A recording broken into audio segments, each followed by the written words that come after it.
Nakikita niyo si tatay, kawawa naman, nagtitinda siya ng buko, ice drop, yan, sa tanghaling tapat. Nahilo yata kung ba't siya, ba't siya umupo. So tatanungin natin siya, guys.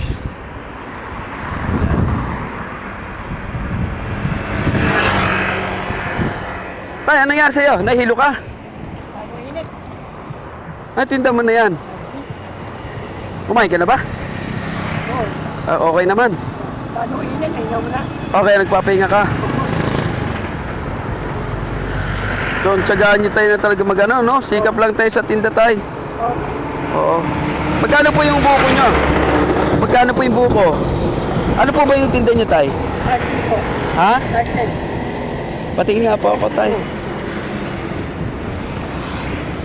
Ayaw mo na dito. Init eh. Opo, kasi sobrang init talaga ng panahon. Nahilo si tatay pala.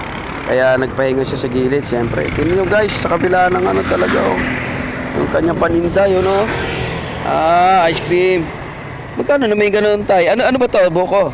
Yung buka, 25. Magkano po isa niyan? 25 po. Oh, 25. So, bibili akong dalawa tayo, ha. Oh, tag-isa tayo. Sa yung isa, bibili kita. Okay, bibili kita.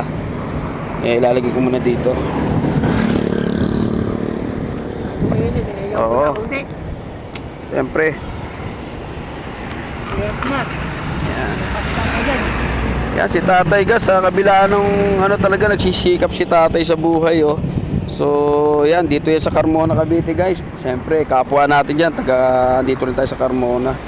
So, nakita lang natin kasi akala ko anong nangyari kay tatay, eh. Siyempre, ayan, yun, tay. So, dalawa yan, tag-isa tayo, ha. Okay, sa'yo na ng isa. Thank you, tay. Yeah. Sikap lang, ha. Di baling mahirap yung trabaho natin, basta patas. Basta yung pinapakain natin sa pamilya natin galing sa marangal. Okay. Kasi pag malumilim-lilim, tinda ka na uli. Yan, sana samahan ka ng Diyos, makaubos ka. So, sige tayo.